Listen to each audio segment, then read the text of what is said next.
નમસ્કાર, આપ જોઈ રહ્યા છો ન્યૂઝ 18 ગુજરાતી. હું છું આપની સાથે દીપા શર્મા. જામનગરમાં હિટ એન્ડ રન કેસના સીસીટીવી સામે આવ્યા.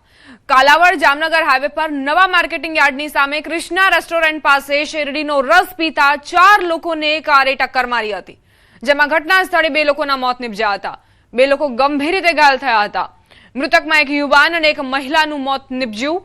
ઘાયલોને 108 મારફતે રાજકોટ સિવિલ હોસ્પિટલમાં ખસેડવામાં આવ્યા. અકસ્માત બાદ કાર ચાલક ફરાર થઈ ગયો. પોલીસ દ્વારા કાર ચાલકની શોધખોળ હાથ ધરાઈ. ગઈકાલે બપોરે આ બનાવ બન્યો હતો. સંવાદદાતા કિંજલ જોડાઈ ગયા છે વધુ જાણકારી સાથે. કિંજલ, આ ગોઝાર અકસ્માતની ઘટના, શું જાણકારી? બિલકુલ, જે પ્રકારે વાત કરવામાં દીપા, જામનગરના કાલાવડ પંથકમાં હિટ એન્ડ રનની ઘટના છે તે સામે આવી છે. જે પ્રકારે હાલ ગરમીનો સમય ચાલી રહ્યો છે ત્યારે શેરડીનો રસ પીતા હતા. હાઈવે પર જે કાલાવડનું માર્કેટિંગ યાર્ડ છે ત્યાં 5 લોકો છે તે ઉભા હતા. તે દરમિયાન બેફામ પૂરપાટ ઝડપે આવતી જે કાર છે એ કારે આ લોકોને અડફેટે લીધા હતા અને નાસભાગ મચી ગઈ હતી. જોકે આ ગાંડી તૂર બનેલી કારે 2 લોકોને ત્યાં ઘટના સ્થળે જ મોત નિપજાવ્યા છે, જેમાં એક મહિલા અને એક યુવાનનો સમાવેશ થાય છે. 2 લોકોના મોત થયા છે, જ્યારે 2 લોકો છે એ ગંભીર રીતે ઘાયલ થતા તેને કાલાવડની હોસ્પિટલમાં ખસેડવામાં આવ્યા હતા. ત્યારબાદ વધુ સારવાર માટે રાજકોટ ખસેડવામાં આવ્યા છે. જે પ્રકારે સમગ્ર ઘટનાને અંજામ આપી કાર ચાલક છે તે નાસી ગયો છે, તેને લઈને કાલાવડ ટાઉન પોલીસ છે તે ઘટના સ્થળે દોડી હતી અને ચારે તરફ નાકાબંધી કરી આ કાર ચાલકને ઝડપી પાડવા માટે ચક્રો ગતિમાન કર્યા હતા. પરંતુ જે પ્રકારે રફતારનો કેસ છે તે ફરી એકવાર સામે આવ્યો છે, ત્યારે 2 જિંદગીઓ છે તે હોમાઈ ગઈ છે. ત્યારે આ રફતારના કેર ઉપર અંકુશ આવે તેવું લોકો ઈચ્છી રહ્યા છે. દીપા, આભાર કિંજલ જાણકારી આપવા માટે.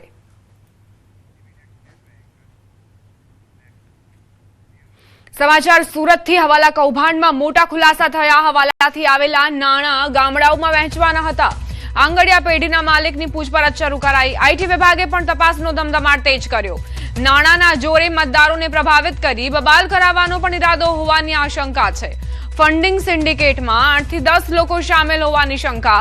પોલીસે આકાશ મિશ્રાનું નિવેદન લઈ મુક્ત કરી દીધો હતો અને ઉમરા પોલીસ મથકમાં જાણવાજોગ નોંધવામાં આવી હતી. સુરતના હવાલા કૌભાંડમાં એક બાદ એક ખુલાસા થઈ રહ્યા છે. એવી આશંકાઓ છે કે આ જે પૈસા છે તેનો ઉપયોગ ગામડાઓમાં લોકોને પ્રભાવિત કરવા માટે થવાનો હતો. સંવાદદાતા કીર્તેશ લાઈવ જોડાઈ ગયા છે, તેમની પાસેથી વધુ જાણકારી લઈશું. કીર્તેશ, હવાલા કૌભાંડમાં જે વિગતો ખુલી છે તેને લઈને શું અપડેટ્સ?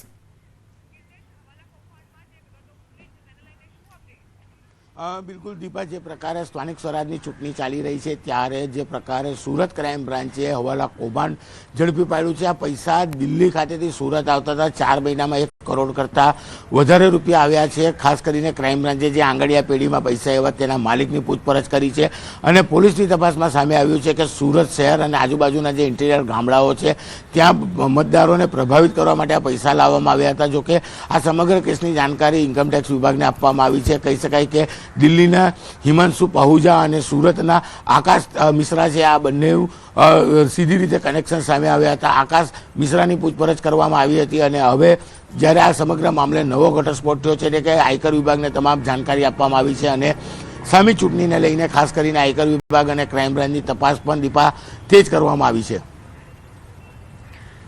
આભાર કીર્તેશ જાણકારી આપવા માટે.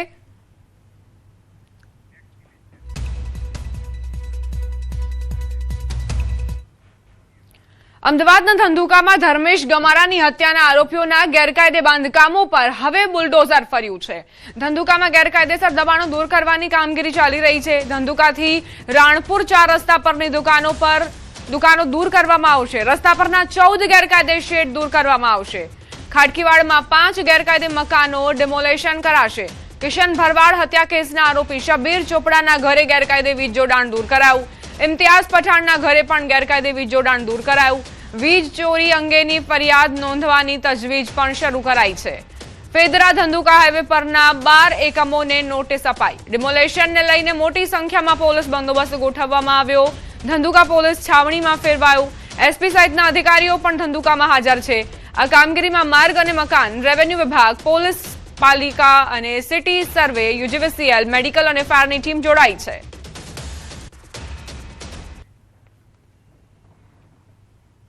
ધંધુકામાં મળવતવાડામાં પાકું મકાન તોડી પાડવામાં આવશે. અભરામભાઈ ઉર્ફે મુન્નો મસ્તાનનું ઘર તોડાશે. ગૌવંશનો આરોપી છે મુન્નો મસ્તાન. અગાઉ ઘર પાસેથી 20 ગાયો પોલીસે મુક્ત કરાવી હતી. અગાઉ ઘર પાસેની જગ્યા પણ મુક્ત કરાવી હતી. આખું મકાન ગેરકાયદે હોવાથી તોડી પડાશે. સંવાદદાતા ઋત્વિજ લાઈવ જોડાઈ ગયા છે, તેમની પાસેથી જાણકારી લઈશું. ઋત્વિજ, ધંધુકામાં કેવા પ્રકારની કાર્યવાહી? દીપા, હાલ અલગ અલગ જગ્યાઓ પર જે ગુનાહિત ઇતિહાસ ધરાવતા આરોપીઓ છે તેમના જે ગેરકાયદેસર બાંધકામો હતા તે તોડી પાડવાની કામગીરી હાથ ધરવામાં આવી છે. ખાસ કરીને મહત્વની વાત તો એ છે કે જે પ્રકારે ધર્મેશ ગમારા નામના યુવકની હત્યા બાદ આખો મામલો સામે આવ્યો હતો, લોકોની અંદર રોષ જોવા મળ્યો હતો અને જે લોકોની રજૂઆતને ધ્યાનમાં રાખીને અને કાયદાકીય પ્રક્રિયા હાથ ધરીને પોલીસ દ્વારા કડક કાર્યવાહી હાથ ધરવામાં આવી હતી અને હવે વહીવટીતંત્ર એક્શનમાં આવ્યું છે અને વહીવટીતંત્ર દ્વારા આ રીતે જે ગેરકાયદેસર બાંધકામો છે તે તોડી પાડવાની કામગીરી કરવામાં આવી રહી છે. સવારથી જ અલગ અલગ ટીમો બનાવવામાં આવી હતી અને આ ટીમો છે તે અલગ અલગ જગ્યાએ કામગીરી કરી રહી છે. આપ જે દ્રશ્ય જોઈ રહ્યા છો હાલમાં તે આ ધર્મેશ ગમારા કેસની અંદર જે આરોપી છે તે આરોપીનું આ મકાન છે, જ્યાં કેટલોક જે આગળનો ભાગ છે તે ભાગ ગેરકાયદેસર હોવાનું જાણવા મળી રહ્યું છે અને હવે વહીવટીતંત્ર દ્વારા આ જે ભાગ છે તે તોડી પાડવાની કામગીરી હાથ ધરવામાં આવશે. એટલે આજે જે વહેલી સવારથી જ જે ધંધુકા વહીવટીતંત્ર દ્વારા અલગ અલગ ટીમો બનાવવામાં આવી હતી અને આ અલગ અલગ ટીમોને અલગ અલગ જવાબદારી આપીને જે ગેરકાયદેસર બાંધકામો હતા, ગેરકાયદેસર જગ્યાઓ હતી તે તોડી પાડવાની કામગીરી છે તે હાથ ધરવામાં આવી છે. સાથે સાથે કોઈપણ પ્રકારનો અનિચ્છનીય બનાવ ન બને તેની તકેદારીના ભાગરૂપે અહીં મોટી સંખ્યામાં પોલીસ કાફલો પણ તૈનાત કરવામાં આવ્યો છે અને પોલીસ દ્વારા પણ આ કામગીરી કરવામાં આવી રહી છે. આપ જોઈ શકો છો હાલમાં જે ડીવાયએસપી અને એસડીએમ સહિતના જે અધિકારીઓ છે તે અહીં પહોંચ્યા છે. જે આરોપીનું મકાન હતું તે ત્યાં પહોંચ્યા છે અને જે સર્વેની ટીમ હતી તેમના દ્વારા પણ કામગીરી કરવામાં આવી હતી અને કેટલો ભાગ જે ગેરકાયદેસર છે તે ભાગ તોડી પાડવામાં આવશે. જેસીબી મશીન પણ અહીં મંગાવી દેવામાં આવ્યું છે અને થોડી જ વારની અંદર આ કામગીરી છે તે શરૂ કરવામાં આવશે. ધંધુકા ઉપરાંત અમદાવાદ જિલ્લાની પોલીસ અને ખેડા જિલ્લાની પોલીસ પણ હાલ અહીં મદદગીરી માટે બોલાવી લેવામાં આવી છે, કારણ કે કોઈપણ પ્રકારનો અનિચ્છનીય બનાવ ન બને તેની તકેદારી હાલમાં પોલીસ દ્વારા રાખવામાં આવી રહી છે. ડ્રોનથી પણ સર્વેલન્સ કરવામાં આવી રહ્યું છે. એટલે મહત્વની વાત કરીએ તો જે વહેલી સવારથી જ અલગ અલગ જગ્યાઓ પર આ જે ગેરકાયદેસર એકમો છે તે તોડી પાડવાની કામગીરી વહીવટીતંત્ર દ્વારા કરવામાં આવી રહી છે. જી ઋત્વિજ, મારે એ સમજવું છે કે જે આરોપી છે જેમની પર આ આરોપો લગાવવામાં આવ્યા છે, શું તેમની જ આ પ્રોપર્ટી પર ડિમોલેશનની કાર્યવાહી હાથ ધરવામાં આવી છે કે આસપાસના જે વિસ્તારો છે ત્યાંના રહીશો ગેરકાયદે બાંધકામમાં રહેતા હોય તો તેમની સામે પણ કાર્યવાહી કરાશે? આખરે શું છે આ મામલો? દીપા, જે લોકો ગુનાહિત ઇતિહાસ ધરાવતા હતા, વારંવાર ગુનો કરવાની ટેવ ધરાવતા હતા, તેવા આરોપીઓનું એક લિસ્ટ બનાવવામાં આવ્યું હતું અને આ તમામ આરોપીઓની કોઈ ગેરકાયદેસર બાંધકામ અથવા તો ગેરકાયદેસર જગ્યાએ તેઓએ કોઈ જગ્યા પચાવી પાડી છે કે કેમ, આનું એક લિસ્ટ તૈયાર કરવામાં આવ્યું હતું. ત્યારબાદ સર્વે કરવામાં આવ્યો હતો. છેલ્લા કેટલાય દિવસથી આ કામગીરી છે તે કરવામાં આવતી હતી અને કામગીરી પરિપૂર્ણ કર્યા બાદ હાલમાં આ બાંધકામો દૂર કરવાની કામગીરી કરવામાં આવી રહી છે. એટલે જે લોકો ગુનાહિત ઇતિહાસ ધરાવતા હતા તમામ લોકોનું જે ગેરકાયદેસર બાંધકામ છે તે તોડી પાડવામાં આવ્યું છે. હજી પણ કેટલીક નોટિસો વહીવટીતંત્ર દ્વારા આપવામાં આવી છે અને નોટિસોની જે કાયદાકીય પ્રક્રિયા છે તે પરિપૂર્ણ કર્યા બાદ જો તેમાં કોઈ ગેરકાયદેસર બાંધકામ જણાઈ આવશે તો તેને પણ તોડી પાડવામાં આવશે. એટલે કહી શકાય કે જે લોકો ગુનાહિત ઇતિહાસ ધરાવતા હતા, વારંવાર ગુનો કરવાની ટેવ ધરાવતા હતા, તેઓના ગેરકાયદેસર બાંધકામો છે તે તોડી પાડવામાં આવી રહ્યા છે. જી આભાર ઋત્વિજ તમામ જાણકારી આપવા માટે.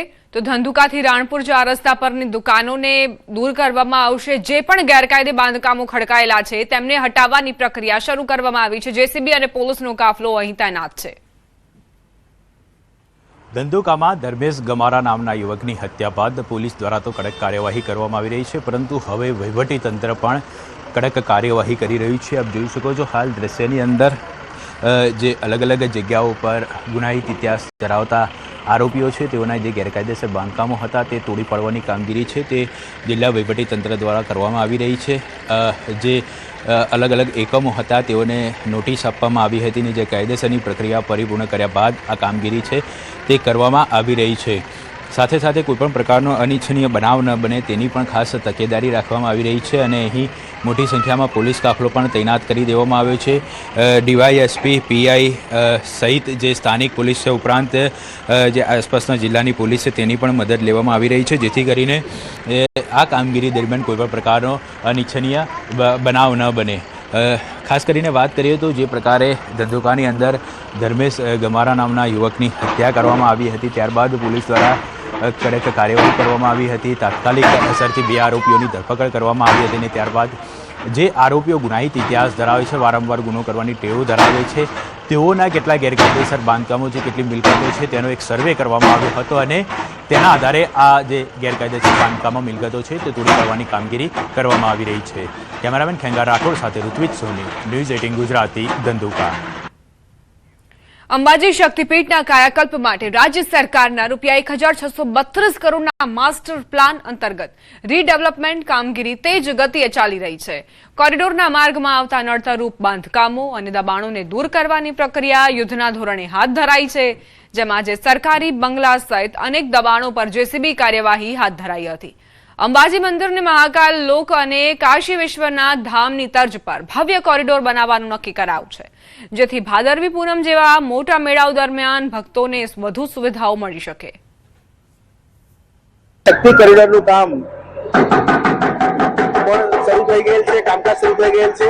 બાકી આગામી સમયમાં જે બીજા જે પ્રોજેક્ટમાં આવતી જે સરકારી ઇમારતો છે, મંદિર ટ્રસ્ટી જે છે, એ બધી તમામ પૂરવાની કામગીરી અમે કરી રહીશું. સ્થાનિક સ્વરાજની ચૂંટણીનો માહોલ સમગ્ર રાજ્યમાં જામ્યો છે, જ્યાં ગામે ગામ અને શહેરે શહેર રાજકીય પાર્ટીઓ જોરશોરથી પ્રચાર કરી રહી છે. પરંતુ રાજકોટ જિલ્લામાં આવેલું રાજ સમઢિયાળા ગામ એક અનોખું ઉદાહરણ પૂરું પાડે છે, જ્યાં છેલ્લા 40 વર્ષથી કોઈ પણ રાજકીય પ્રચાર પર સંપૂર્ણ પ્રતિબંધ છે. ગામમાં ન તો બેનર પોસ્ટર જોવા મળે છે, ન તો નેતાઓના પ્રચાર વાહનો. ગામ લોકોએ પોતાની એકતા જાળવવા માટે આ નિયમ બનાવ્યો છે, કારણ કે તેઓ માને છે કે પ્રચારથી લોભ લાલચ વધે છે અને એકતા ભંગ થાય છે. ખાસ વાત એ છે કે કોઈ પ્રચાર વગર પણ અહીં મતદાનની ટકાવારી 96% વધુ રહે છે. પ્રચારમાં આવે એટલે શું થાય, ગામમાં આખું બધું આપણે જે હળીમળીને રહેતા એમાંથી ઓલું થાય, એકબીજા લાલચ આપે પૈસાની છે, ઓલી છે, એટલે એ ગામમાં બગડે. અમે આજુબાજુ ગામડામાં અમે ધ્યાન રાખીએ છીએ, પ્રચાર તો અમે કરવા દેતા જ નથી. બાકી જે વ્યક્તિ સારો હોય એને અમે મત આપીએ છીએ. પક્ષ અમે નથી જોતા, ભાજપ હોય તો ભલે ને કોંગ્રેસ હોય તો અન્ય પક્ષો હોય તો ભલે. અમે અહીંયા ગામમાં અમારે એકતા છે કે અમારે પસાર બસાર કરવા દેતા જ નથી. એ પસાર નહીં કરવાનું. શું કામ કે ગામની એકતા અમારે વિખાય નહીં. અમારે 11 જણાની કમિટી છે. કમિટી જેમ નક્કી કરે ને એ જ, અને અમારે જે સારો આગેવાન હોય ને એને જ મત દઈ.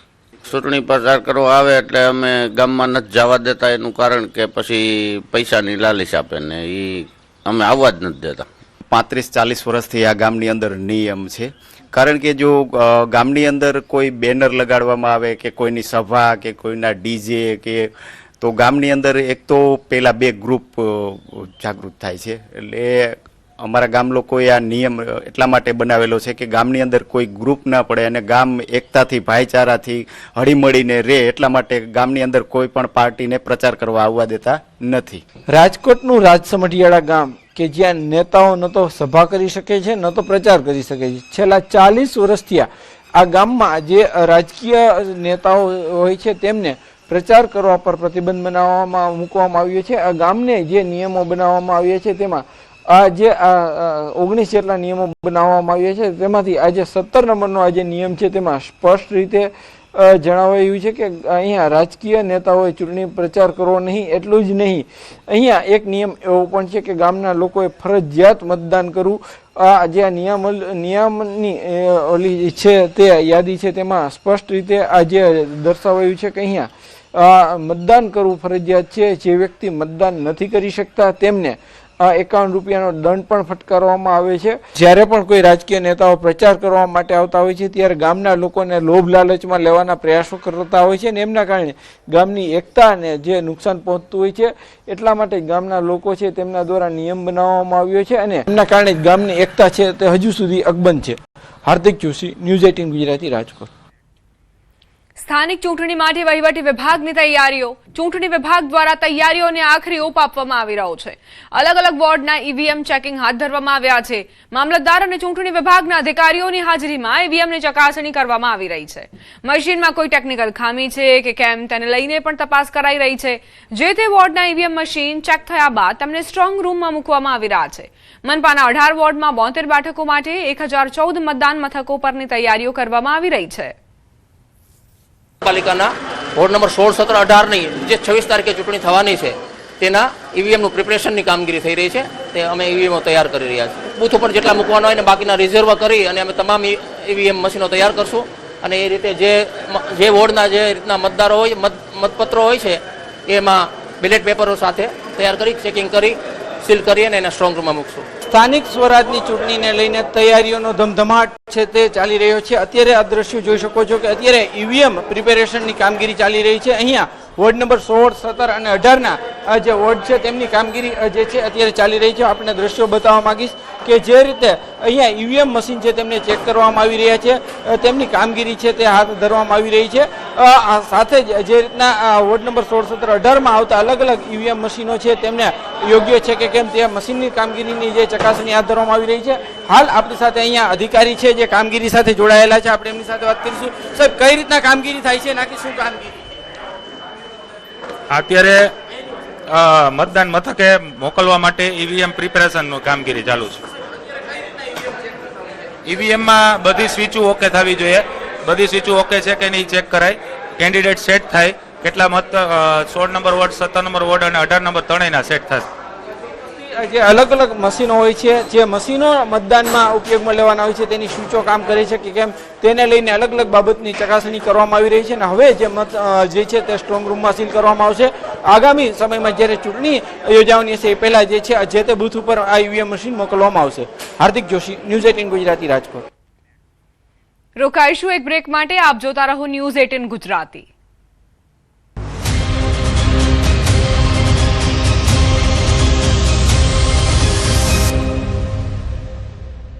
આ તરફ અમદાવાદની ચૂંટણીમાં ચંડોળા તળાવનો મુદ્દો ઉછળ્યો. એમએલએ અમિત ઠાકરે કહ્યું કે વિજલપુરમાં બીજું ચંડોળા નહીં બનવાનું.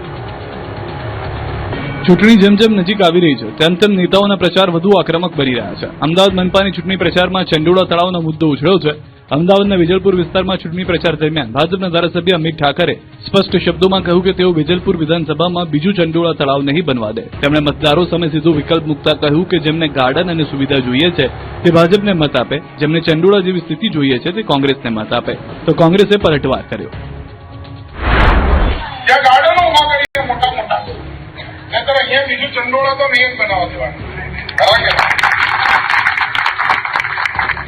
જેને ગાર્ડન જોઈએ ભાજપને વોટ આપશે, જેને ચંડોળા કરવું જોઈએ કોંગ્રેસને વોટ આપશે. સાચી બરાબર? ક્યાં चाहिए? ગાર્ડન चाहिए ચંડોળા चाहिए? ભારતીય જનતા પાર્ટી હાર મારી ગઈ. સમગ્ર અમદાવાદ શહેર મહાનગરપાલિકામાં તમે જોઈ લો, ભારતીય જનતા પાર્ટીના તમામ ચૂંટાયેલા જે કોર્પોરેટરો છે, જે પદો ઉપર રહ્યા છે, એનો લોકો બહિષ્કાર કરી રહ્યા છે. લોકો જાકારો આપી રહ્યા છે. લોકો એમને પ્રચાર પ્રસાર કરવા નથી દઈ રહ્યા. ત્યારે પ્રજા અત્યારે ત્રસ્ત છે ને અત્યારે ભારતીય જનતા પાર્ટી એના સત્તાના નશામાં મદમસ્ત છે. બાકી લોકો જ જાકારો આપી રહ્યા છે. રાજકોટ મનપાની ચૂંટણી લડાઈ નણંદ અને ભાભી સુધી આવી ગઈ છે.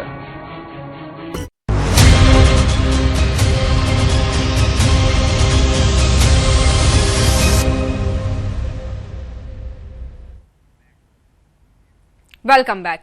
સાબરકાંઠાના વિજયનગર તાલુકા પંચાયતની ચિતરિયા બેઠકની ચૂંટણી મોકૂફ. તાલુકા પંચાયત બેઠકના મહિલા ઉમેદવારનું અવસાન થતા ચૂંટણી પ્રક્રિયા મોકૂફ રાખવાનો નિર્ણય કરાયો છે. ભાજપ ઉમેદવાર લીનાબેન નીનામાનું ગંભીર બીમારીના કારણે અવસાન થયું હતું. ચૂંટણી આયોગ દ્વારા હવે એક બેઠક માટે નવેસરથી ચૂંટણી કાર્યક્રમ જાહેર કરાશે. સંવાદદાતા ઈશાન જોડાઈ ગયા છે વધુ જાણકારી સાથે. ઈશાન, ભાજપ ઉમેદવારના નિધન બાદ કેવા પ્રકારનો નિર્ણય? ચોક્કસ કે સાબરકાંઠા જિલ્લામાં જે વિજયનગરની ચિતરાઈ બેઠક હતી તેના ભાજપના ઉમેદવાર લીલાબેન નીનામાનું બીમારીના કારણે અવસાન થયું હતું. અને અવસાન બાદ જે ઇલેક્શન છે, જે ચૂંટણી રાખવામાં આવી ચૂંટણી હતી તે ચૂંટણી રદ કરવામાં આવી છે. ચૂંટણી આયોગ દ્વારા હવે આ બેઠક માટે નવેસરથી જે કાર્યક્રમ છે તે કાર્યક્રમ જાહેર કરવા, પરંતુ અત્યારે હાલ તો જે આ ચૂંટણી છે ચૂંટણી મોકૂફ રખાઈ છે. જી આભાર ઈશાન જાણકારી આપવા માટે. સ્થાનિક સ્વરાજની ચૂંટણીનો માહોલ ગરમાયો છે ત્યારે અમરેલીના જયસિંહપરામાં કોંગ્રેસ દ્વારા અનોખી રીતે વિરોધ કરાયો હતો. કોંગ્રેસે લોકશાહીનું બેસણું કાર્યક્રમ રાખ્યો. 700 થી વધુ બેઠક બિનહરીફ જાહેર થતા પરેશ ધાનાણીની અધ્યક્ષતામાં કાર્યક્રમનું આયોજન કરાયું. પરેશ ધાનાણીએ જણાવ્યું હતું કે ખોટા કરતા નોટા સારો. જે વિસ્તારમાં કાર્યક્રમનું આયોજન કરાયું હતું ત્યાં કોંગ્રેસના તમામ 4 ઉમેદવારોએ ઉમેદવારી પરત ખેંચી લીધી છે, જેના કારણે ભાજપની 2 બેઠક બિનહરીફ જાહેર કરાઈ. પક્ષના માથા વાઢ્યા, પણ જયસિંહપરાના ખૂબ જાગૃત આગેવાનો નાગરિકો આ ચૂંટણીની અંદર હવે જાહેરમાં એનો ગણગણાટ છે કે આવા સત્તામાં બેઠેલા ખોટા લોકો કરતા નોટા સારો. સુરતના બારડોલી તાલુકા પંચાયતની કડોદ 1 બેઠક પર રાજકીય સમીકરણોમાં મહત્વપૂર્ણ ફેરફાર જોવા મળ્યો છે. અહીં અપક્ષ ઉમેદવાર કિશોર લાડે ભાજપના ઉમેદવાર ધ્વની ભાવસારને ટેકો જાહેર કર્યો. ભાજપ કાર્યાલય ખાતે તાલુકા ભાજપ પ્રમુખ આનંદના હસ્તે ખેસ પહેરાવી ટેકાને સત્તાવાર બનાવવામાં આવ્યો હતો, જેના કારણે કાર્યાલયમાં ખુશીનો માહોલ જોવા મળ્યો. આ નવા સમર્થન બાદ હવે કડોદ 1 બેઠક પર ભાજપના ધ્વની ભાવસાર અને કોંગ્રેસના ઉમેદવાર અનુપ વ્યાસ વચ્ચે સીધી ટક્કર રહેશે.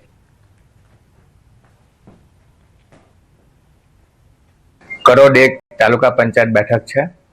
એમાં અપક્ષ તરીકે કિશોરભાઈ લાડ તરીકે ઉમેદવારી કરી હતી.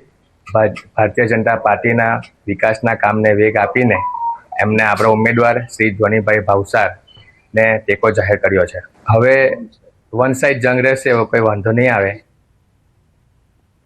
સુરતની કડોદ 1 બેઠક પર ભાજપના ઉમેદવાર ધ્વની ભાવસારને અપક્ષ ઉમેદવારે ટેકો જાહેર કર્યો અને આ સાથે જ હવે ભાજપ અને કોંગ્રેસ વચ્ચે સીધી ટક્કર જોવા મળશે. આ પહેલા એવી ચર્ચાઓ હતી કે ત્રિપાંખીયો જંગ થઈ શકે છે, પરંતુ હવે એવું સંભવ નથી, કારણ કે અપક્ષ ઉમેદવારે ભાજપને ટેકો જાહેર કરી દીધો છે.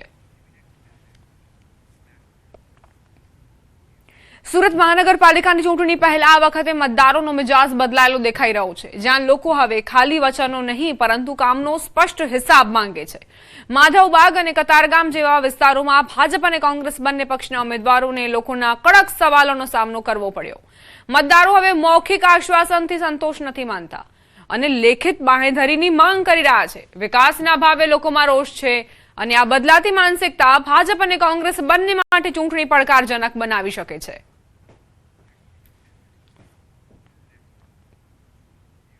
સુરત મહાનગરપાલિકાની ચૂંટણી માટે રાજકીય પક્ષો જોરશોરથી પ્રચાર કરી રહ્યા છે, તો સરકારી તંત્રએ પણ તૈયારીઓ શરૂ કરી છે. સરકારી અધિકારી અને કર્મચારીઓ ઈવીએમ મશીન ચેકિંગ કરશે. આ ઈવીએમ મશીન ચેકિંગ કર્યા બાદ તેને સીલ કરવામાં આવશે, જે બાદ તેને 26મી તારીખે મતદાન માટે મૂકવામાં આવશે. કેટલાક મતદાન મથકો ઉપર 2 ઈવીએમ મૂકવાની તૈયારીઓ કરાઈ છે, કારણ કે કેટલાક વોર્ડમાં ઉમેદવારોની સંખ્યા વધુ હોવાના કારણે 2 ઈવીએમ મૂકવા પડી શકે છે.